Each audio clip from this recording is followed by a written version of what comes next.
بسم اللہ الرحمن الرحیم۔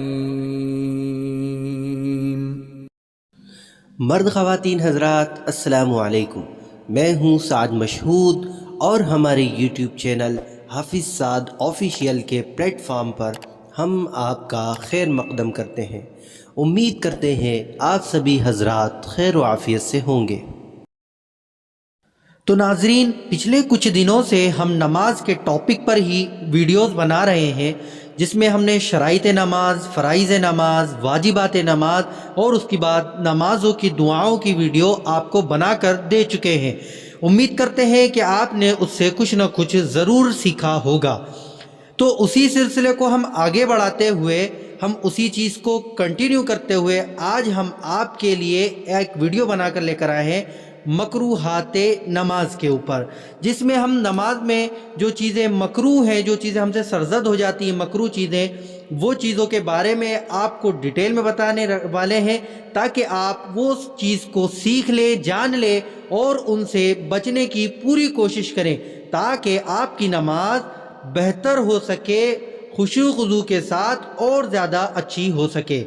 تو بنا آپ کا وقت ضائع کیے چلتے ہیں آج کی ویڈیو کی طرف۔ ناظرین، سب سے پہلے ہم سمجھ لیتے ہیں کہ مکروہات نماز کسے کہتے ہیں اور اس کے سرزد ہو جانے سے ہماری نماز پر کیا اثر ہوتا ہے۔ تو ناظرین، مکروہات نماز وہ ہے کہ جس کو شریعت نے اچھا نہ سمجھا ہو اور اس سے بچنا چاہیے۔ اگر آدمی اسے جان بوجھ کر کرتا ہے تو گناہگار ہوگا، اور انجانے میں ہو جاتا ہے تو شریعت نے اس کی اجازت دی ہے۔ مکروہات نماز کے سرزد ہو جانے سے نماز کی روحانیت کم ہو جاتی ہے اور اس کے ثواب میں بھی کمی آتی ہے، اس لیے ہمیں ان چیزوں سے بالکل بچنا چاہیے۔ تو چلیے دیکھ لیتے ہیں کہ آخر مکروہات نماز کون کون سے ہیں۔ تو اب بڑھتے ہیں ہماری ویڈیو کی طرف۔ نمبر 1، لاپرواہی سے ننگے سر نماز پڑھنا۔ نمبر 2، امامے کی پیچھ پر سجدہ کرنا۔ اس کا مطلب یہ ہوتا ہے کہ جو ہم صافہ باندھتے، امامہ باندھتے، اس کا ایک سیرا ہمارے کندھے کے سائیڈ سے جو لٹکتا ہے، جیسے کہ آپ کے لیے میں فوٹو لگا رہا ہوں اور اس میں جو ایرو دکھا رہا ہے نا، یہ اس کو کہتے ہیں امامے کی پیچ۔ تو اس کی پیچ کو اوپر رکھ کر سجدہ کرنا، سجدے میں یعنی اس کو بچھا کر اور اس کے اوپر سجدہ کرنا، یہ بھی مکروہ ہے نماز کے اندر۔ نمبر 3، ہاتھ یا سر کے اشارے سے سلام کا جواب دینا۔ اس کا مطلب یہ ہے کہ آپ نماز پڑھ رہے ہیں، کوئی مہمان آتا ہے یا کوئی شخص آتا ہے، اگر آپ اس کو نماز کے اندر ہی ہاتھ سے یا اپنے سر کے اشارے سے سلام کا جواب دیتے ہیں تو وہ بھی نماز میں مکروہ ہے۔ نمبر 4، آنکھیں بند کر کے مسلسل نماز پڑھنا۔ اس کا مطلب یہ ہوتا ہے کہ اکثر بیشتر ہم لوگ کیا کرتے ہیں کہ نیت باندھنے کے بعد آنکھیں بند کر لیتے ہیں کہ ادھر ادھر سے کوئی ہمیں دیکھے نہیں اور ہم کسی کو دیکھے نہیں، تو آنکھیں بند کر کے ہم نماز پڑھ لیتے ہیں۔ تو اس کا کرنا، مسلسل کرنا جو ہے مکروہ ہے۔ ہاں بھائی، بھولے سے ہو جاتا ہے، تھوڑی سی دیر ہو جاتا ہے تو بات الگ ہے، لیکن اس کا احتیاط کرنا چاہیے کہ ہمیں آنکھیں کھول کر مصلی کی جگہ پر دیکھ کر نماز پڑھنا چاہیے۔ نمبر 5، چہرہ یا نگاہ پھیرتے ہوئے ادھر ادھر دیکھنا۔ جیسے نماز پڑھ رہے ہیں ہم اور اس کے بعد ہلکی سی ترچھی نگاہ کر کے ادھر دیکھ رہے ہیں، ترچھی نگاہ کر کے دائیں دیکھ رہے ہیں، بائیں دیکھ رہے ہیں، تو ایسا نہیں کرنا ہے، ہمیں مصلی کی طرف دیکھنا ہے۔ اگر ہم آئیں بائیں دیکھتے ہیں تو یہ بھی مکروہ ہے نماز کے اندر کرنا۔ نمبر 6، منہ میں کوئی چیز رکھ کر نماز پڑھنا۔ جیسے اکثر بیشتر یہ ہو جاتا ہے کہ جیسے ہم کھانا کھاتے ہیں، اس کے بعد ہم کلی نہیں کرتے اور نماز پڑھنے کھڑے ہو جاتے ہیں، تو کیا ہوتا ہے کچھ ذرات یا چاول کھائے یا روٹی کھائے، اس کے ذرا سے باریک جو ذرات ہوتے ہیں نا، وہ ہمارے منہ میں رہ جاتے ہیں۔ تو افضل یہ ہے کہ ہم جب نماز پڑھنے کھڑے ہوں، کوئی چیز کھا چکے ہیں، تو ہم پہلے کلی کر لیں، اس کے بعد ہم جو ہے نماز کے لیے کھڑے ہوں، تو یہ افضل ہے۔ منہ میں کوئی چیز اسپیشل رکھ کے نماز پڑھنا مکروہ ہے۔ نمبر 7، جمائی لینا یا بقدر رحمت نہ روکنا۔ نمبر 8، کمر، کوکھ یا کولہے پر ہاتھ رکھنا۔ اس کا مطلب یہ ہوتا ہے کہ کمر تو آپ سمجھ ہی گئے، پیچھے سائیڈ میں کوکھ بولتے ہیں، ناف سے نیچے کے سائیڈ کو کوکھ بولتے ہیں۔ تو ہمارے جو ہاتھ باندھتے ہیں وہ ہمیں ناف کے اوپر باندھنا چاہیے، نہ کہ ناف کے اوپر اور نہ ہی ناف کے نیچے۔ ناف کے نیچے کے حصے کو کوکھ بولتے ہیں، اس لیے اس سے اوپر یعنی ناف کے اوپر ہاتھ باندھنا چاہیے۔ نمبر 9، پیشاب یا پخانے کے تقاضا ہوتے ہوئے بھی نماز پڑھنا۔ اس کا مطلب یہ ہے کہ ہمیں پیشاب آ رہی ہے یا بیت الخلا آ رہی ہے تو ہم اسے روک کر پھر نماز پڑھتے ہیں، ایسا نہیں کر رہے۔ بہتر ہوگا کہ پہلے آپ اس سے فارغ ہو کر آ جائیں، اس کے بعد پھر سکون سے نماز پڑھیں تاکہ آپ کا پورا دل نماز میں ہی لگا رہے۔ نمبر 10، انگلیاں چٹکانا یا انگلیوں میں انگلیاں ڈالنا، یہ بھی نماز میں مکروہ ہے۔ نمبر 11، آیتیں، تسبیحات انگلیوں پر شمار کرنا۔ اس کا مطلب یہ ہے کہ جب ہم نماز پڑھ رہے ہوتے ہیں، جیسے ہم رکوع میں گئے، اس میں سبحان ربی العظیم پڑھے، تو وہ جو 3 مرتبہ پڑھتے ہیں اس کو اگر انگلیوں پہ ہم شمار کر رہے ہیں، گن رہے ہیں انگلیوں کے اوپر، تو وہ بھی مکروہ ہے۔ یا سجدے کی تسبیحات ہے یا آیتیں ہم گن رہے ہیں کہ ہم نے 1 پڑھی، 2 پڑھی، 3 پڑھی، تو وہ سب انگلیوں پر شمار نہیں کرنا چاہیے، اس سے بچنا چاہیے۔ نماز میں یہ سب چیزیں کرنا مکروہ ہے۔ نمبر 12، نماز میں انگڑائی لینا۔ نماز میں انگڑائی لینا بھی مکروہ ہے۔ نمبر 13، آلتی پالتی مار کر بیٹھنا۔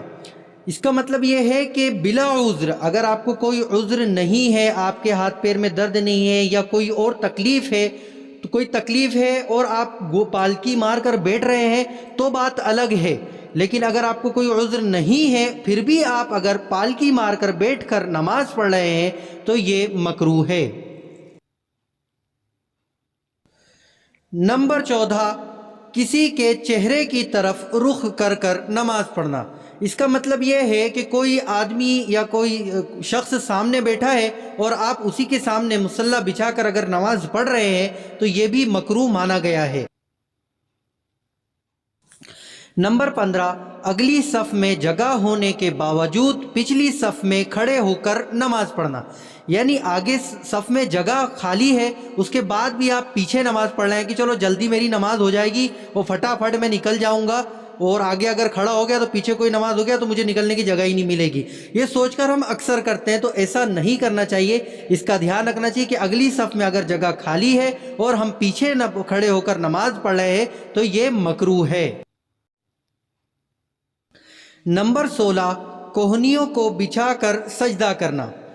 اس کا مطلب یہ ہے کہ جب ہم سجدہ کرتے ہیں تو اس کا طریقہ یہ ہے کہ جو ہمارا پنجہ ہے وہ تو زمین پر ہونا چاہیے اور جو ہماری کوہنی ہوتی ہے وہ زمین سے اوپر اور ہمارے جسم سے دور ہونا چاہیے، ہے نا، زمین سے اوپر اور ہمارے جسم سے دور ہونا چاہیے۔ اگر اس کا ہم الٹا کرتے ہیں کہ ہمارے پنجے سے لے کر کوہنی تک پورا ہاتھ ہم اگر زمین پر ٹکاتے ہیں تو یہ مکروہ ہے، اور یہ چیز جو ہے یہ صرف مردوں کے لیے ہے۔ عورتیں جتنا سکڑ کر نماز پڑھیں گی اتنا ہی بہتر ہوگا، عورتوں کے مسائل تھوڑے سے الگ ہیں۔ نمبر 17، سر یا کندھے پر موجود کپڑے کے دونوں سرے لٹکے ہوئے چھوڑ دینا۔ قمیض وغیرہ میں بازو ڈالے بغیر اوپر رکھ کر نماز پڑھنا۔ اس کا مطلب یہ ہے کہ جیسے ہم عام زبان میں آپ سمجھ لیجئے کہ جیسے نیتا لوگ جو دونوں سائڈ سے رومال ڈالتے ہیں نا کندھے کے اوپر، یہ سر کے اوپر جو رومال ڈالتے ہیں اور دونوں سائڈ سے اس کے دونوں سرے لٹکے ہوتے ہیں، ویسے سرے لٹکا کر بھی نماز پڑھنا مکروہ ہے۔ دوسری چیز کہ ہمارے دونوں ہاتھ قمیض میں ڈالے بغیر، دونوں ہاتھ کے جو بازو ہوتے ہیں وہ لٹک رہے ہوتے ہیں اور ہمارے جو دونوں ہاتھ ہوتے ہیں وہ قمیض کے اندر ہوتے ہیں، کہ دونوں ہاتھ کے جو وہ رہتے ہیں نا وہ بالکل لٹکتے ہوئے رہتے ہیں، تو ویسا کر کے بھی نماز پڑھنا مکروہ ہے۔ نمبر 18، بدن یا کپڑوں سے کھیلنا، یہ بھی نماز میں مکروہ ہے۔ نمبر 19، کام کاج، نیند، ورزش وغیرہ کے ردی کپڑے پہن کر نماز پڑھنا۔ اس کا مطلب یہ ہے کہ جیسے ہمارا نائٹ سوٹ ہوتا ہے یا ہمارے کام کرنے کے جو کپڑے ہوتے ہیں جس کو ہم اپنے عام ٹائم میں نہیں پہن سکتے ویسے کپڑے پہن کر نماز پڑھنا بھی مکروہ ہے۔ نمبر 20، جاندار تصویر کی جگہ والی نماز پڑھنا، الا یہ کہ پاؤں کے نیچے ہو یا اسے الٹا کر دیا جائے یا چھپا دیا جائے۔ اس کا مطلب یہ ہے کہ جس کمرے کے اندر، پہلی بات تو جاندار کی چیزیں رکھنا حرام ہے، تصویر کو اگر رکھی ہے آپ کے وہاں تو آپ اس کمرے میں ہو سکے تو نماز نہ پڑھیں، یا آپ کے مصلی کے اوپر کوئی جاندار کی تصویر بنی ہے تو اس کو آپ الٹا کر دیجئے، یا کوئی کپڑے کے اوپر بنی ہو تو اس کو الٹا کر دیجئے، اسے چھپا دیجئے، اور جس کپڑے کے اوپر پرنٹ بنی ہو، فوٹو بنی ہو، وہ کپڑے پہن کر بھی نماز پڑھنا مکروہ ہے۔ نمبر 21، تصویر والا کپڑا پہن کر نماز پڑھنا۔ اس کی وضاحت میں پچھلے والے پوائنٹس میں کر چکا ہوں، اسی طریقے سے اس میں بھی ہے کہ آپ پرنٹڈ کپڑا جس کے اوپر تصویر بنی ہو وہ پہن کر نماز پڑھنا مکروہ ہے۔ نمبر 22، نماز میں اپنے کپڑے کو سمیٹنا، سنبھالنا یا مٹی سے بچانا، یہ سب چیزیں کرنا بھی نماز میں مکروہ ہے۔ تو ناظرین، یہ تھے مکروہات نماز۔ امید کرتے ہیں آپ کو یہ سب چیزیں سمجھ میں آئی ہوں گی۔ اگر نہیں سمجھ میں آئی ہیں تو دوبارہ سے ریپیٹ کریے، اس کو پھر سے دیکھیے اور اس کو اچھے سے اپنے ذہن نشین کر لیجئے، کیونکہ شریعت نے مکروہات نماز کو کرنا مناسب نہیں سمجھا ہے۔ انسان اس سے جتنا بچے اتنا اچھا ہوگا، اتنی ہی ہماری نماز خشوع و خضوع کے ساتھ ہوگی اور بہتر ہوگی۔ تو ناظرین، امید کرتا ہوں کہ آپ کو ویڈیو پسند آئی ہوگی اور اس میں بہت کچھ آپ کو سیکھنے کو ملا ہوگا۔ ناظرین، ویڈیو پسند آنے کی صورت میں لائک، شیئر اینڈ سبسکرائب کرنا بالکل بھی نہ بھولیں، بیل آئیکن کو ضرور پریس کر لیں تاکہ ہمارے نئی ویڈیو کا نوٹیفیکیشن آپ کو ملتا رہے۔ تو چلیے ملتے ہیں اگلی ویڈیو میں، جب تک کے لیے اللہ حافظ۔